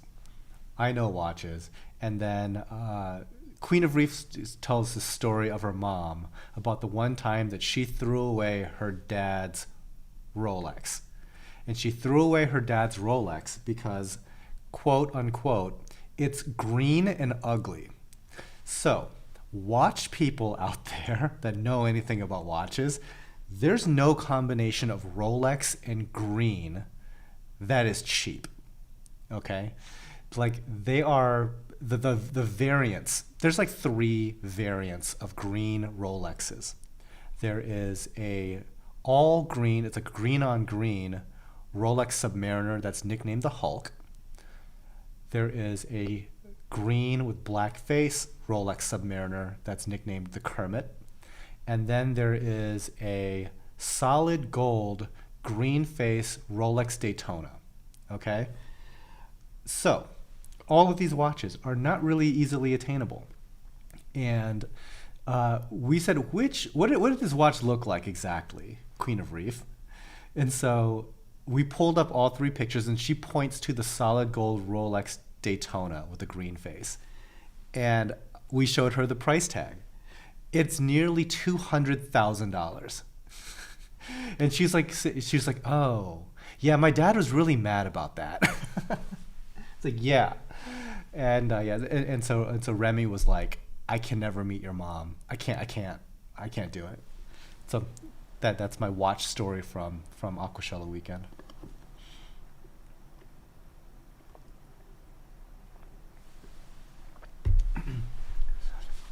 When I hit some personal milestone of mine, I want to get a new watch, but I haven't exactly decided on exactly which one, and I haven't exactly decided on the milestone yet. But I would like to get a new watch eventually.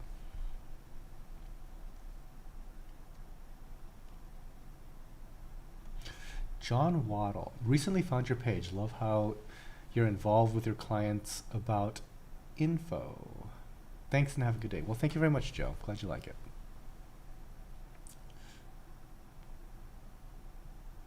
Jordan M. The more normies I show my tank to over the years, the more I'm realizing most people have no clue what coral are. True, they do not.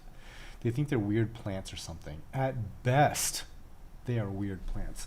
A lot of people don't realize that they're even alive. They're like, why are they glowing?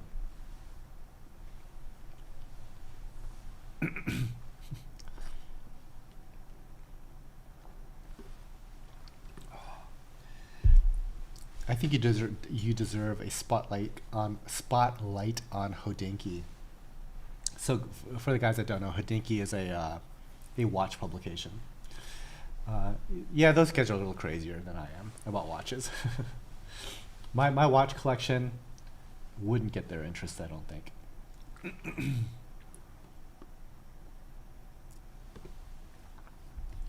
Like, if you guys think that like coral is weird in a weird hype marketplace, Wait till you see what the watch marketplace is. It is so dumb. Uh, so like, there's a watch manufacturer called Patek Philippe.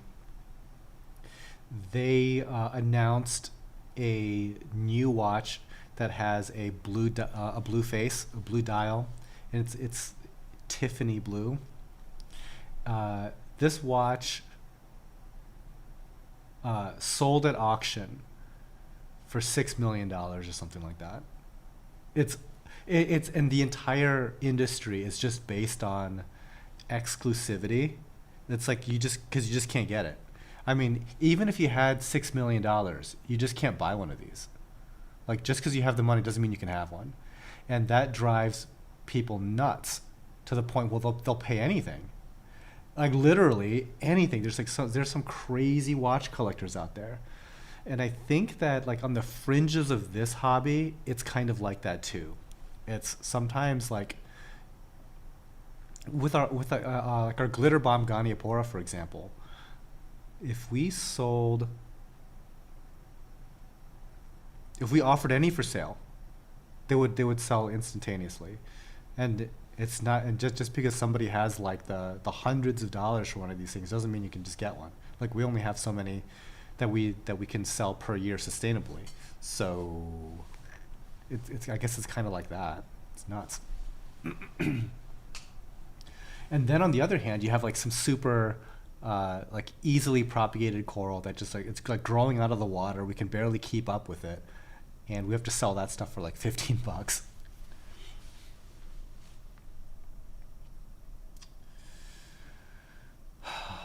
see. Let's see. Keep looking at Acan echinatas from TG. Any tips on those? Just make sure they don't sting stuff next to them. They're pretty aggressive. And keep them fed. They are a very easy coral to feed, and their growth rate will go up tremendously if you feed them regularly. Like double, triple the speed if you just feed them like pretty much every other day or so some mysis shrimp. Let's see. Any suggestions for Acan lords? Excuse me. Similar. I would look at feeding. Feeding goes a really long way. Like so, like these micromuses here. Feeding goes a long way. But also, you kind of have to watch out for like bacterial infections with these guys. Oftentimes, what I would like to do more is to proactively like bathe these guys in disinfectant and stuff, because sometimes you can just tell there's like something wrong. I can't put my finger on it, but something is bothering this particular colony, and it'd be good just to get in there and prophylactically dip it.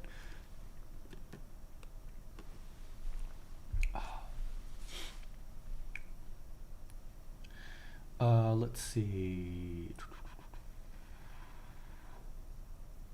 What is the most expensive coral you saw / wanted?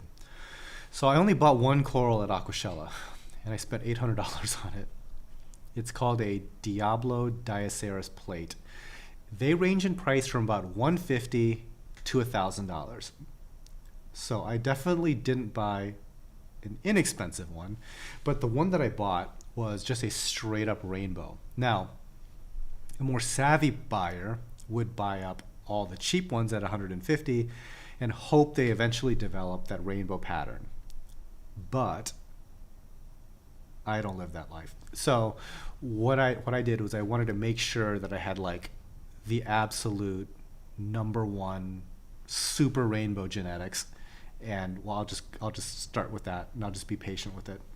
But yeah, that is one coral that I picked up recently that I've wanted. Other corals that I would like in the future.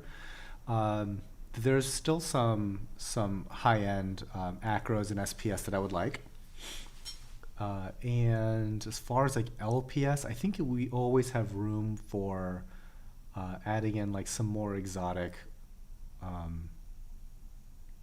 things like Micromusa, especially uh, some really exotic microlords. We can always use really, really exotic ganies. Like I would love like a red speckled gani, but I've only like pretty much heard rumor of one. There's hardly even any pictures of one on the internet. But that type of stuff is what I like. Kiefer Dog, what about Richard Mille watches? They look like a plastic toy and run millions. So here's the thing. I don't like Richard Mille. Like, it is so not my style. Um, they're like technical marvels to the extent like any Swiss watches, I guess. Uh, they're really gaudy looking, and they do look like plastic. So one of them, I think, is like it looks like it's completely clear. Okay, it looks like it's made of glass, and so it has like clear components. It has a fully clear case, right? But it's not made of glass. It's made of sapphire. The entire case is a sapphire crystal that got carved out and a watch put inside of it. So yeah, like it's gonna be kind of nutty.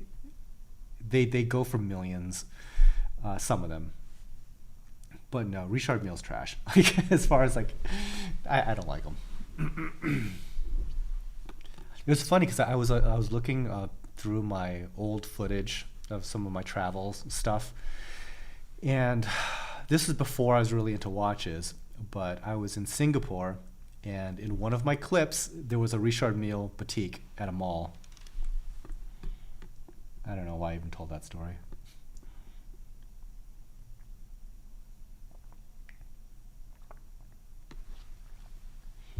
Christopher Martin, how often should I feed my SPS? Good question.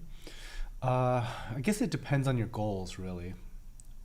We feed ours almost every day. Um, it seems to have worked out quite nicely because we get like crazy polyp extension. Like you're seeing, some examples. How convenient, right?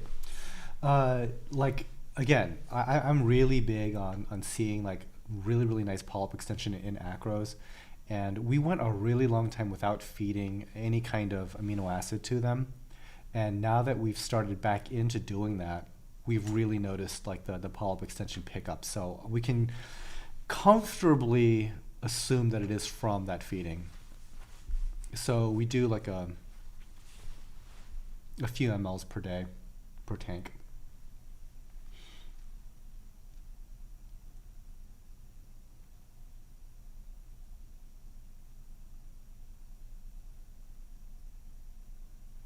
How many hours a day do you run your sump and skimmer and your reef tanks at the coral farm? 24/7. Peter says, if I could, FP Journe would be my dream watch. Nice dream. It's I have seen some very nice ones. I would probably tend to do something like that too. Like get a watch brand that basically non-watch people would never know. Like everybody knows what a Rolex is. And so like in comparison, an FP Journe is like a lot nicer than a Rolex. They're not in, well, I guess they're in pretty high demand, but Rolexes have like the most like clout in the watch industry, but they are mid-tier, high-end at best. But like FP Journe is like really up there. Yeah, it would be something like maybe one of the German brands or something like that. I would like a Glashütte.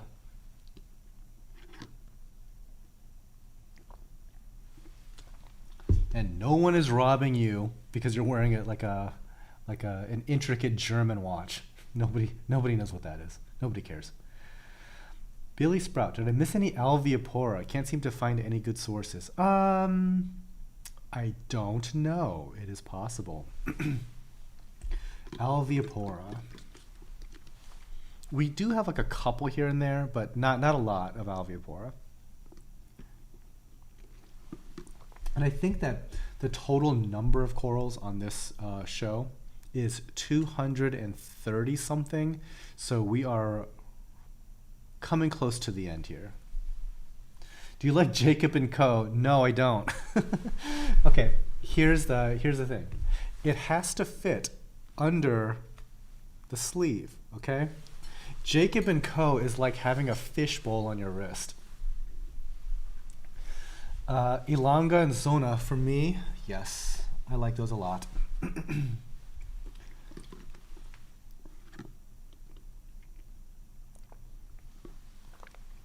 I can't pronounce German stuff very well though. Like Lanka und Zona.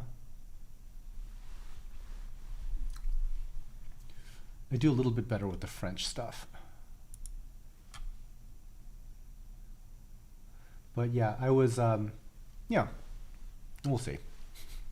At this rate, you need to create a fashion/watch vlog. You know what? It's bad because I would totally, because I could help people if they wanted to like learn about classic men's fashion. But you eventually just run into people that don't want to do that, and they get like so like butthurt that it's like, what's wrong with my casual clothes? It's like nothing is wrong with your casual clothes. But if you wanted to like look, if you wanted to dress like this, here are a lot of stumbling blocks, because it's this is particularly a thing in when you get to like the really traditional stuff like black tie. There are a lot of ways to screw it up, and a lot of times you're, for example, like this is a custom jacket. When you go to a custom clothier, they will make you whatever you want, and that's a trap. Okay, because you can do some goofy stuff because you don't know what you're doing, and they will be super polite. It's like customer is always right in matters of taste. They're not just always right, because clearly they're wrong in this case, but they will do whatever you want, and you will look like a clown coming out of that place for a lot of money. It's just one of those things. There are reasons why there are these ultra conservative fashion rules when it comes to like black tie, like a tuxedo, and certain things. It's like you are dialing in a very specific look for a very specific amount of formality, and anybody that knows anything about that will be able to pick up the people that are just in costume versus the people that actually know. And I could do a whole channel based on that, but you do have to like run into like the folks that are just like, I just want to wear jeans and a t-shirt. I'm like, cool, why are you here? That sort of thing. So I probably just don't have the patience or the demeanor for it.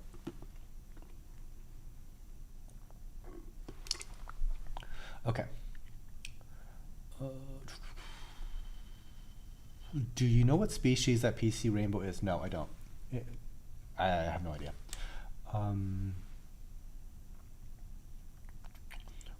What is the best broadcast feeding or target feeding to corals? Depends on your coral, doesn't it? Could you share a little bit more on the kinds of food that you feed your corals? Okay, so it really depends on what you're feeding. So acros and stuff like that you're seeing, that's pretty much going to be like just amino acids and stuff. Something like this micromusa or Acan Bauer, or this is actually Homophilia Bauerbanki. Excuse me. Something like that. It's going to be mysis shrimp. And certain mushrooms will ignore both of those things, and they like the dry powdered stuff.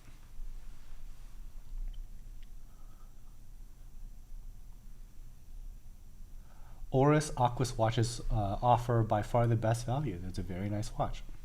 I'm wearing an Oris right now. Cartier Tank is a timeless watch. Funny you mentioned that. A Cartier Tank Americain is one of Americain is one of the ones that I would strongly consider once I hit some kind of milestone that matters. See, I also would consider a Cartier Santos skeleton if I ever had 20 G's burning a hole in my pocket that I had literally nothing else productive I could do with it. buy a watch. Jason Lively, how are the new coral quarantine tanks going? Really well, really well. We have an entire tank full of SPS that's in the process of going through quarantine.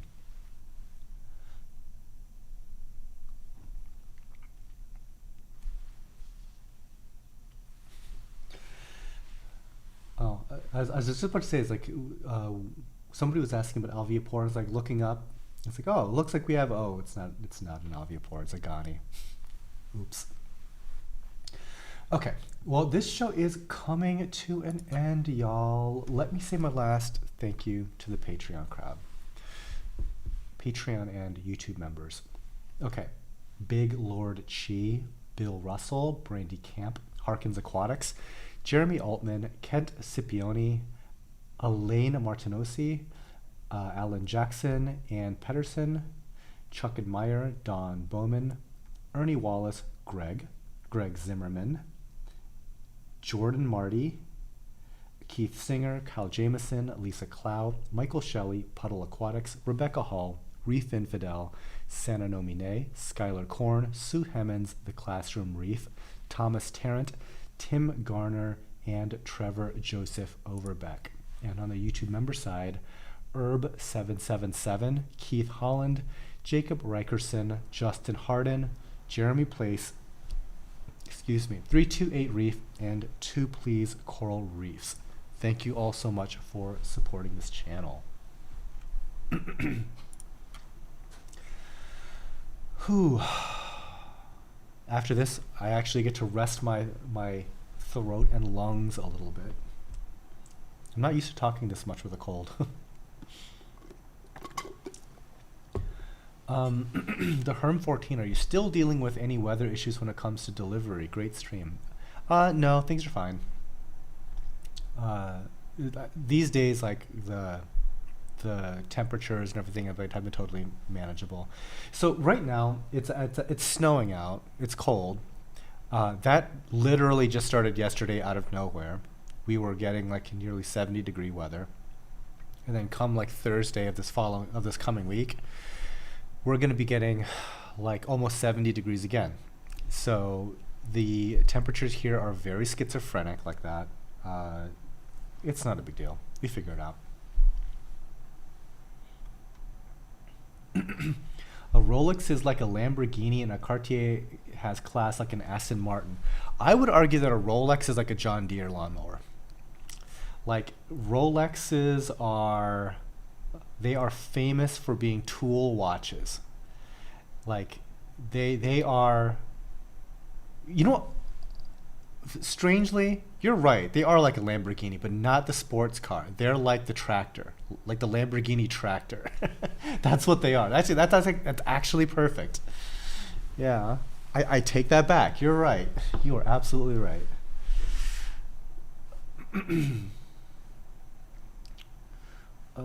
Let's see. That might be it. We ended on the possibly the Microgani or the possibly Bernardopora. But yeah, hope you guys enjoyed the stream. If you haven't checked out the latest video that we did at AquaShella, Becca did that one. And I'm working on a couple of videos myself that I hopefully will get done fairly shortly here. No spoilers, but it's about ozone. So anyway, you guys, thank you so much for hanging out with me.